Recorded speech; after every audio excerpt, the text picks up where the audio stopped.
Hello and welcome back to our classes.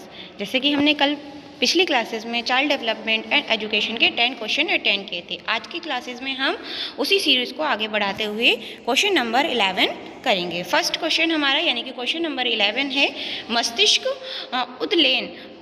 उद्वेलन विधि के प्रतिपादक कौन है। यानी कि मस्तिष्क उद्वेलन विधि जो है वो किसने दी है? जॉन डीवी ने, हरलॉक ने, ऑसबॉर्न ने या फिर आसुबेल ने। तो ये जो मस्तिष्क उद्वेलन विधि है वो ऑसबॉर्न ने दी है।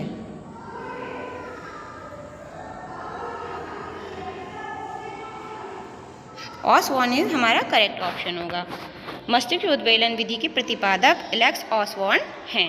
नेक्स्ट क्वेश्चन है हमारा, प्रासंगिक अंतर्बोध परीक्षण से कौन संबंधित है? CD मॉर्गन, HA मुरे या फिर A एंड B दोनों, यानी कि CD मॉर्गन और HA मुरे दोनों, या फिर JL मोरेनो। तो इसके जो आंसर होगा हमारा, इसके जो प्रशिक्षण किससे संबंधित हैं, प्रासंगिक अंतर्बोध प्रशिक्षण से संबंधित हैं, तो वो CD मॉर्गन और HA मुरे दोनों ही हैं। तो सी ऑप्शन हमारा करेक्ट होगा।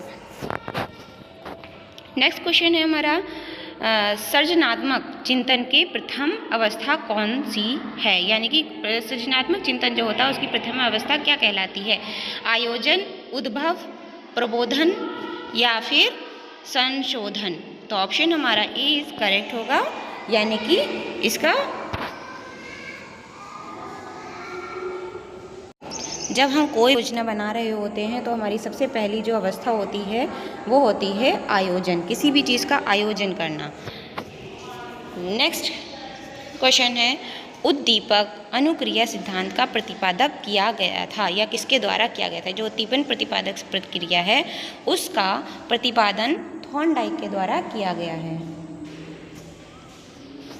नेक्स्ट क्वेश्चन होगा, कौन से कारक अधिगम को प्रभावित करते हैं? यानी कि अधिगम को प्रभावित करने वाला कारक क्या क्या हैं? तो व्यक्तिगत कारक, वातावरण कारक और वातावरण संबंधी कारक, सामाजिक कारक या उपयुक्त सभी। तो व्यक्ति के जो अधिगम है उसको प्रभावित करने के लिए व्यक्तिगत कारक भी हो सकते हैं, वातावरण कारक भी हो सकते हैं, वातावरणीय संबंधी कारक भी हो सकते हैं और सामाजिक कारक भी। तो इसलिए सही ऑप्शन हमारा डी, उपयुक्त सभी। नेक्स्ट क्वेश्चन है, बहुबुद्धि का सिद्धांत किसके द्वारा दिया गया या किसने दिया? जो बहुबुद्धि सिद्धांत हैं उनका वो किसने दिया? बहुबुद्धि सिद्धांत किसने दिया? पियाजे, बुनर, गार्डिनर या वाइगोत्स्की। तो बहुबुद्धि सिद्धांत का सिद्धांत गार्डिनर के द्वारा दिया गया था, गार्डिनर के द्वारा। नेक्स्ट क्वेश्चन है, स्पीयरमैन ने दिया है। स्पीयरमैन ने कौन सा सिद्धांत दिया? बुद्धि का द्विकारक सिद्धांत या बुद्धि का समूह कारक सिद्धांत या बुद्धि का बहुकारक सिद्धांत या बुद्धि का प्रक्रिया उन्मुखी सिद्धांत। तो स्पीयरमैन के द्वारा जो दिया गया है वो बुद्धि का द्विकारक सिद्धांत दिया गया है। नेक्स्ट क्वेश्चन, प्रोजेक्ट विधि संबंधित है।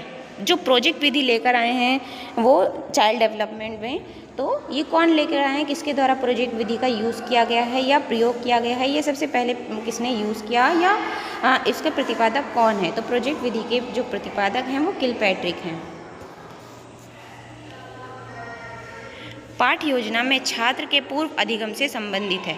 यानी कि जब हम कभी भी लेसन प्लान वगैरह बनाते हैं तो छात्र का जो हम पूर्व ज्ञान, पहले से जो हम प्रीवियस नॉलेज टेस्ट करते हैं उसका वो किससे संबंधित होता है? उद्देश्य लेखन से या फिर प्रस्तावना प्रश्न से या मूल्यांकन प्रश्न से या लक्ष्य कथन से।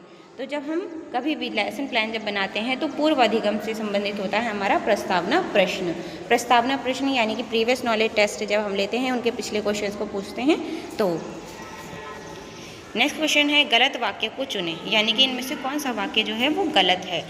छात्र सबसे अच्छा सामाजिक वातावरण से सीखते हैं। छात्र जो हैं वो सबसे अच्छा सामाजिक व वातावरण से सीखते हैं। और नेक्स्ट क्वेश्चन, छात्र करके भी सीखते हैं। छात्र सबसे अथर खेल में सीखते हैं। और या फिर छात्र सबसे अब नियंत्रित वातावरण में सीखते हैं। तो गलत वाक्य जो था वो नियंत्रित वातावरण में तो कोई सीख ही नहीं सकता। जब हमारे पर बंदिशें लगाई जाएंगी तो क्या हम आगे दिमाग चला पाएंगे? तो ये करेक्ट ऑप्शन नहीं है। छात्र सबसे अन्य नियंत्रित वातावरण या नियंत्रित वातावरण में नहीं सीख पाता है। बाकी ऑप्शन हमारे करेक्ट थे, ये ऑप्शन हमारा गलत है। तो ये थे आज के हमारे क्लासेस के क्वेश्चंस जो इम्पॉर्टेंट है हमारे UP TET, TET, TGT, PGT, C TET वगैरह के एग्ज़ाम्स के लिए।